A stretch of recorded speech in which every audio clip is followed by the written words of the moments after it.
Well, welcome to All Classic Car Now. The plan today is to have a little bit of a move around. We've got a bit of a break in the weather, so I need to take advantage of that and just reorganise things a little bit down here. You take that away, take it away.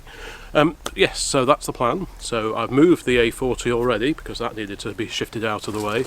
The Fergie's in the way, and also the occupant of that spot over there where the blue cover is, that needs to be moved as well. Now that's appeared in the back of several videos so far but hasn't actually been introduced, so as I need to move it to tidy up in the shelter there, I thought it was probably a good time to introduce the 1957 Ford Thames E83W van.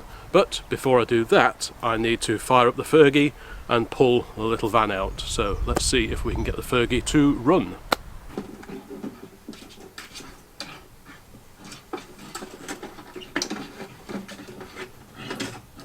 Okay, well, the battery's on and connected and the fuel tap is switched on. There's a drop of fuel in there, so we just now need to see if it'll actually start or not, because there's no guarantees with any of this old iron that it will actually fire up, especially when they sit outside, which is never ideal. So let's see if it'll go. Take it away. Right. Take it away. Oh, pop it. And if it does run, we will use this to tow the van out from under the shelter there and give it a bit of a clean up. Right.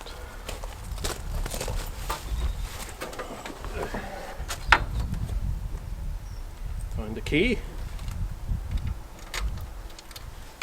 A little bit of throttle, bit of choke.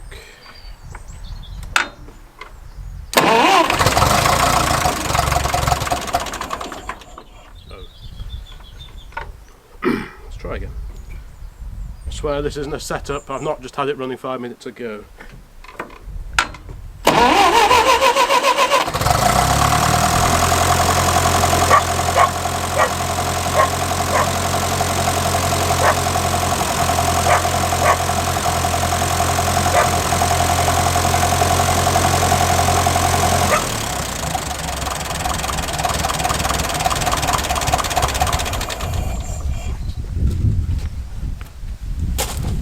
Okay, well that checks out okay, so now we will take off the blue cover of the van here, over there, and then connect up the towing rope, pump up the tyres and just make sure that it's ready to move out, and then see if we can pull it out with the grey Fergie.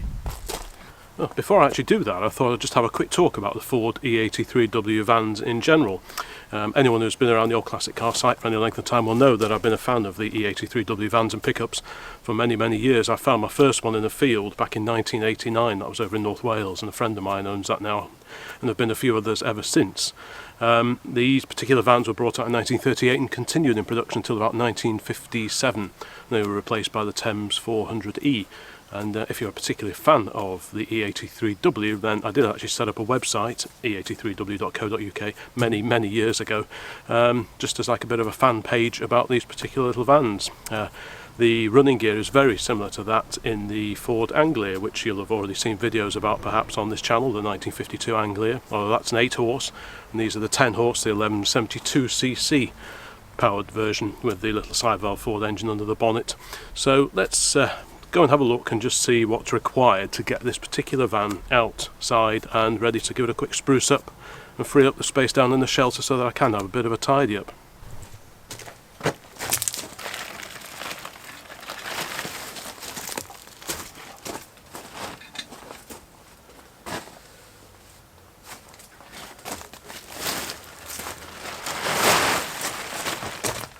This little van has actually been off the road since 1966. It was parked up with an engine problem and there it remained ever since. I'll talk a bit more about the history of it later, but yes, it's not been on the road for a very, very long time.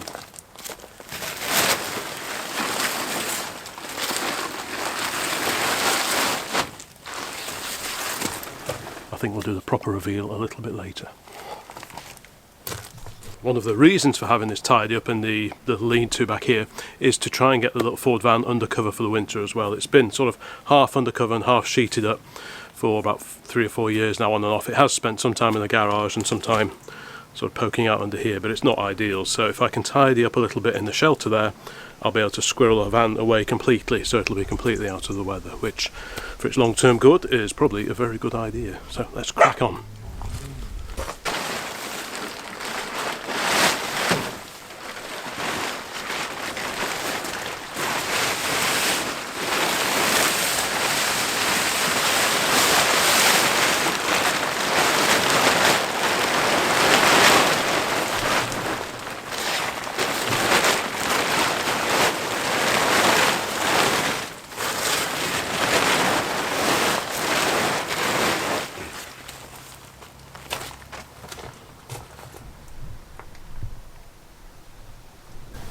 So there we are, exactly as it was parked up in 1966, as witnessed by the last tax disc in the window over there.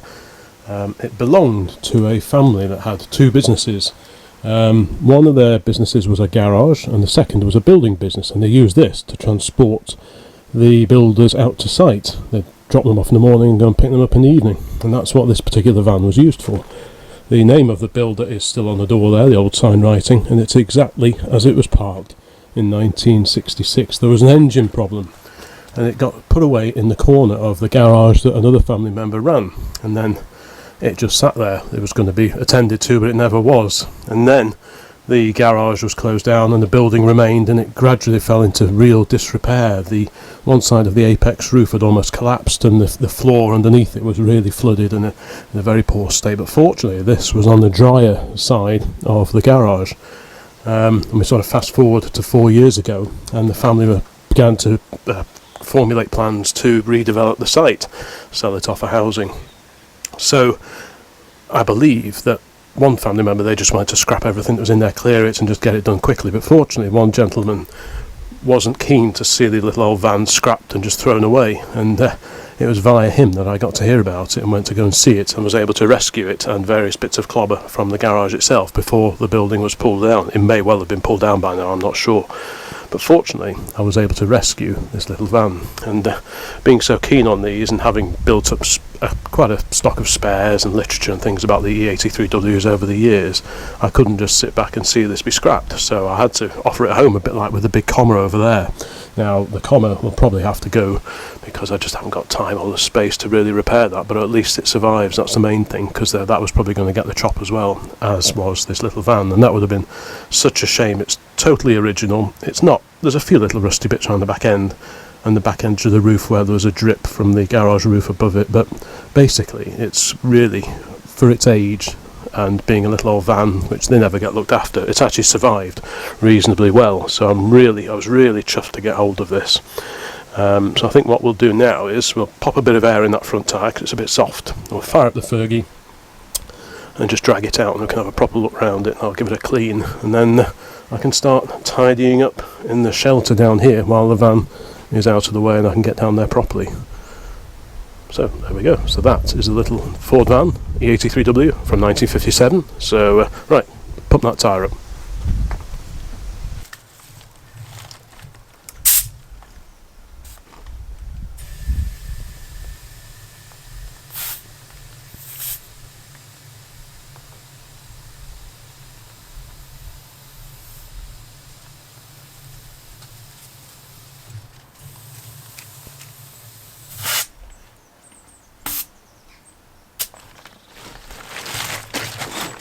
Don't need to be super hard, just holding air really.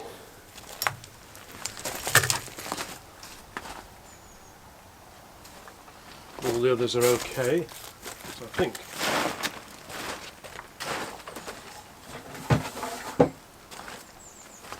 just put some in on the driver's rear corner and then we should be good to go, I think.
Okay, well the van's out now, so let's have a quick walk around and just let me remind myself exactly what it is that I ended up buying 4 years ago. The bodywork on it is actually not too bad at all. If we start at the back, the main issue really is there was a drip of water in the garage, and that dripped through the Rexine roof and through, and as a result the water running down has damaged this gutter across the top of the door, so that would need fixing. But otherwise it's not actually too bad at all. It could be a lot worse. The sides of the van body are actually very straight, and often the van bodies get knocked about, dented in, dented out as things move around inside, or they're parked not very carefully. But this is actually pretty good. You even see restored vans that when you look along the length of them, they're a bit wavy, where there's filler or dents, or if it's ever had any welding along here, where they tend to rot on this seam, and they can often distort the panel as you go along it. But this, because it hasn't been got at, is actually fairly straight, which for one of these is a real bonus. And indeed, any classic van, the sides are so important as to what the overall end result will look like.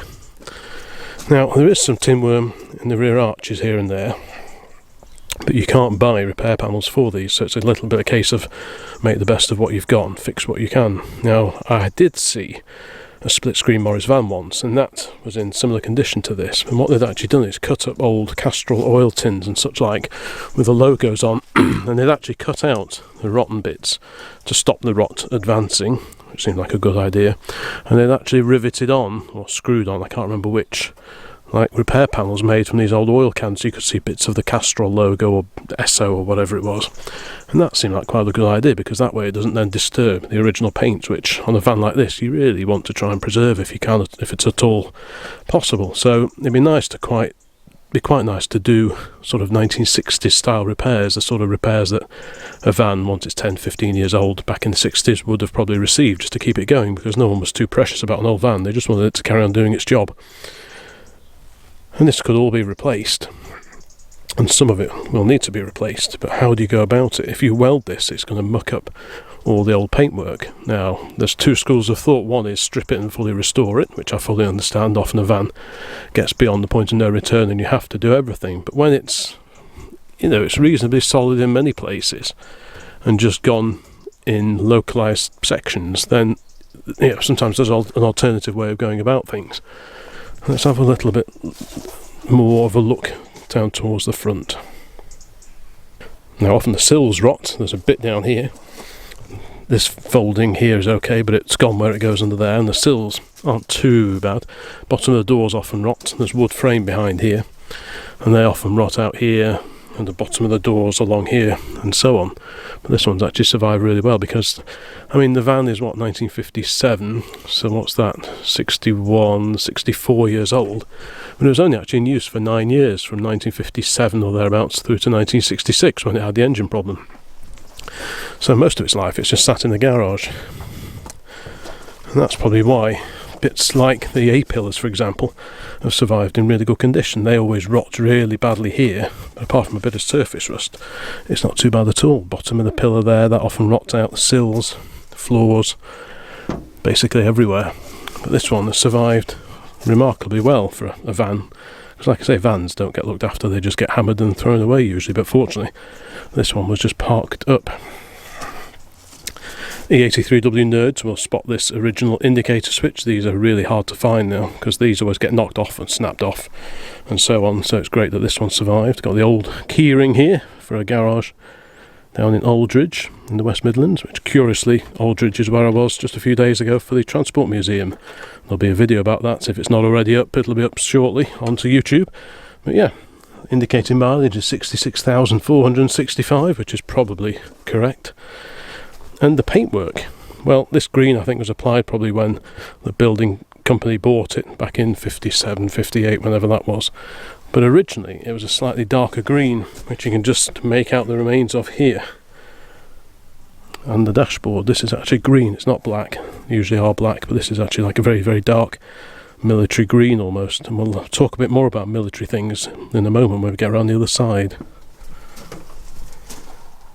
The front wings have survived reasonably well. Again, these are quite hard to find. There's a little bit of a separation where the beading is on there, but that could be brazed, gas welded perhaps, or whatever, without damaging the rest of the paintwork too much. But they often rot down here where this sort of dog leg is, but that's all okay. Windscreens rot. This is a replacement. This is better than the one that was in, so I did swap them over a while back. Headlights, they're okay. Those are the same as on the Fordson E87N tractor. That was an optional. These seal beam lights aren't original, but I've got the correct ones to go in there. Grill's good and straight. You often see restored vans, but when you actually look at the side profile, they've lost the slight curve that they should have. Sometimes they're flat because they're very easy to bang into things. It's quite a vulnerable grille. So that one's nice and straight, and the trim, which is quite hard to replace, that's also very straight with no real scuffs or damage. You can buy these spoons new. I've got some second-hand ones, one of which will do the job. This wing's pretty good as well. Same for the bulkhead down here. Door bottom's pretty good. Sill. If we have a look, there's a lot of timber in the frame of the bodywork of the E83W. That's all good. This one has this plaque. Ford Motor Company Limited contract number, War Department number, blah blah blah, down here. Now I've seen this on the E83Ws before. If anyone can shed light on what this is about, I'd be interested to know.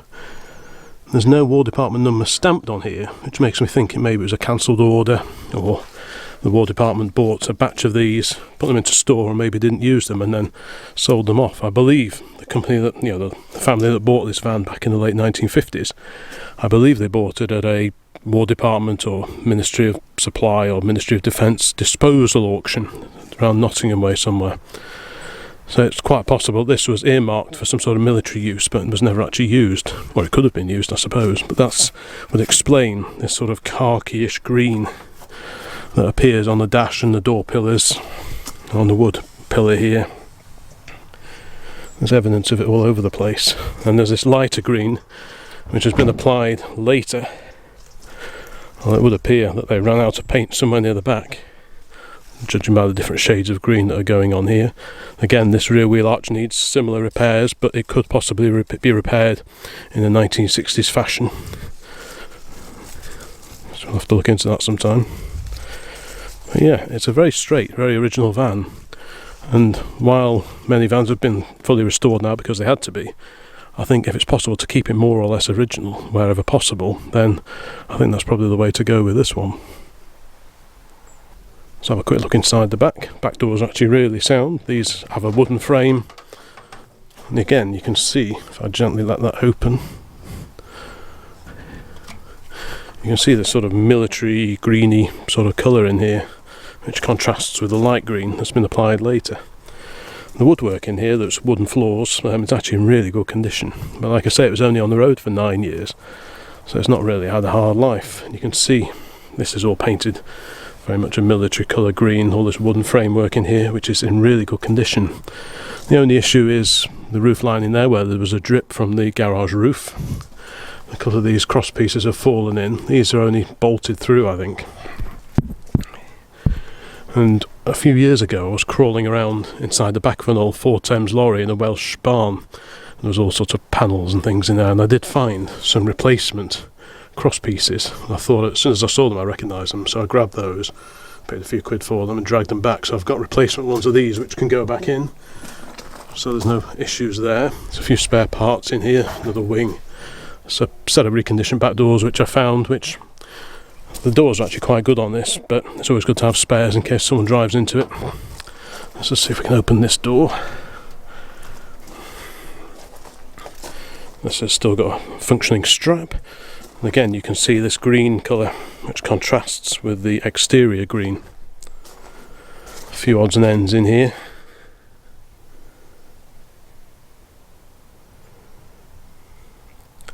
Like I said, this was in what had been a commercial garage tucked away in the corner, so it was surrounded by stuff. There was a 2CV in there, which was also rescued on the same day as I went to get this.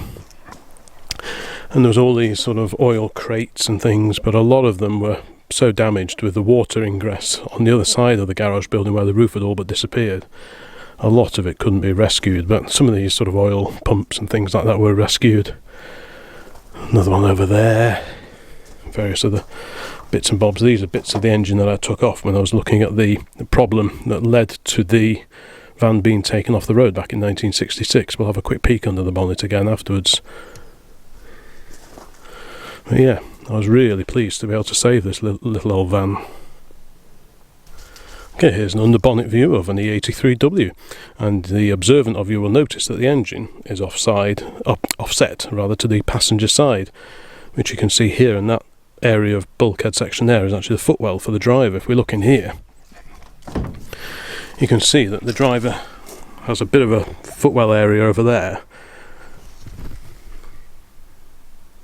but the passenger has nothing. They just have to have their knees up in the air and cram in here and live with it, basically. This is semi-forward control.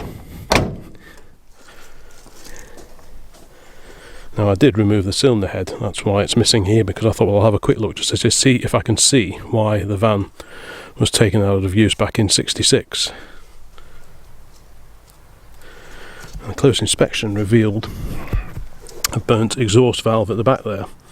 Others may be burnt as well, but this one's in a very bad way. It's out of round. You can see the side piece has disappeared altogether, so that would have had very poor compression on that cylinder, and it would have driven like a bear with a sore head, like that. So that's probably the reason it came off the road, and it never ended up being fixed. So if that is the problem, if that's the only problem, then it's not too bad a job. Access is a little bit awkward, because being a side valve, you have to go in through the side here to get at them, and replacing the valves on an E83W isn't the most fun job in the world. Whereas a pop, at least the engine is in the centre. This, it's offset to one side, and you've got the inner wing and everything in the way, so often it's easier to take the engine out than try and fiddle around trying to change the valves with the engine in situ. But we'll just have to see how things pan out on that particular score. But I'm not too concerned about the state of the engine. There's an R there which suggests that this is a reconditioned engine. I mean, it was fairly common back in the day to change your engine every 25, maybe 30,000 miles. They were usually pretty worn out by then, so it's probably had one or maybe even two replacement engines over its life if it's on 60 odd thousand miles. That's in 9 years. So it was used, obviously it was used on a more or less daily basis, I believe, for taking the builders out to site in and around the Codner, Derby, etc. area, which is where this van, I think, spent most of its life. Overall, though, it's a very sound little van. Commercial vehicles, especially small ones that can fit in a domestic garage, they're so hard to find and really sought after. People buy these and paint them up and advertise their businesses on them even today. And it's so hard to find one of these that hasn't been got at. And ones that are original to when they were in use back in the day are very few and far between. And it would have been such a shame if this one had been scrapped, which was, you know, the future was not looking rosy for it, because I know some members of the family that owned it, they just wanted to clear everything out of this garage and get the whole lot cleared ASAP.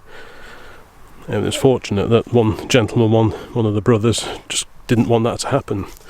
Unfortunately, got in touch, and I was able to rescue this van before anything untoward happened to it.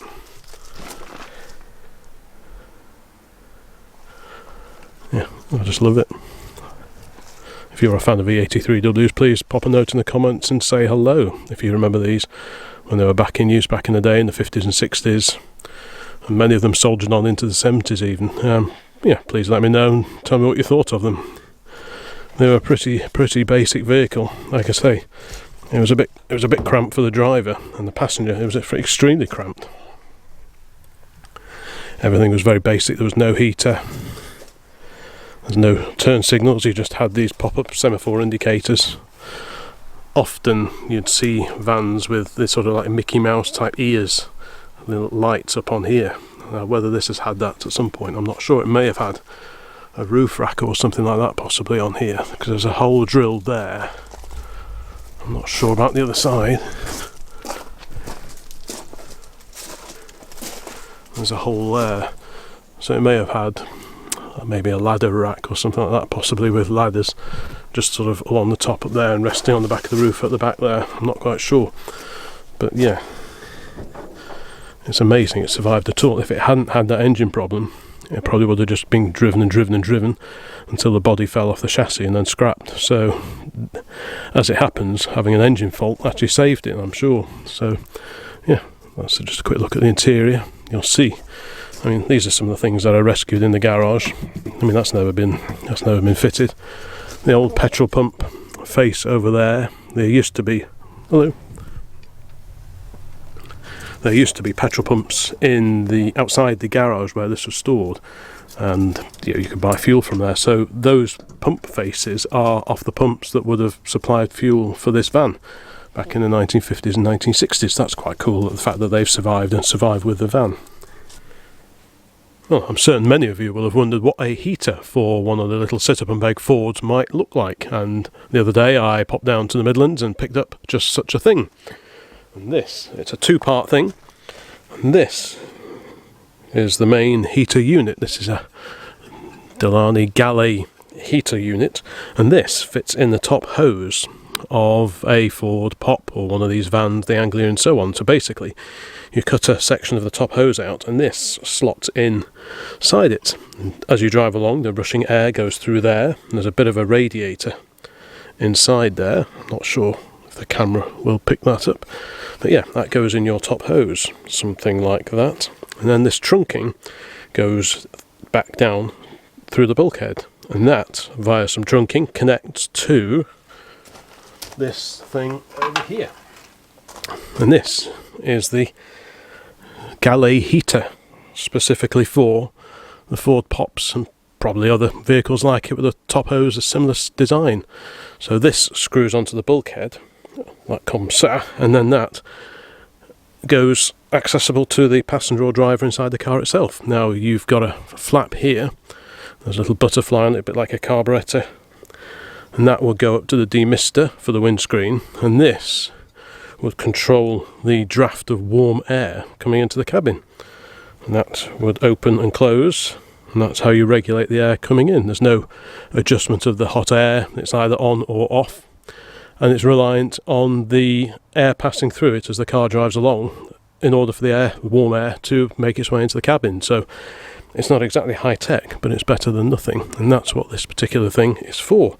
Now, I already had one of those radiators, one of these, tucked away, but I didn't have one of these, and I managed to buy two of these. So that's a complete heater unit for a Ford, and now I've got another one which can go in one of the other vehicles. So that was quite a good result. So thanks to Mark for tapping me on the shoulder when he saw me at Capesthorne Hall, and inviting me down to his place to have a look at some of the Ford bits that he had, and this was amongst them. So anyway, I just thought that might be of interest to somebody out there.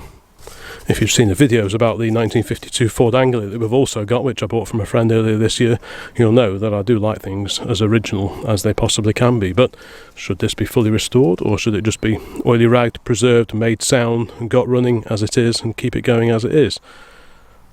Let me know your thoughts.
Oh, well, thanks very much for watching. That rounds out this little intro video for the 50s Ford van behind me here. Hope that was of interest. Like I say, there's other videos on the channel to do with the Ford Anglia and other classic cars, vans, pickups and so on.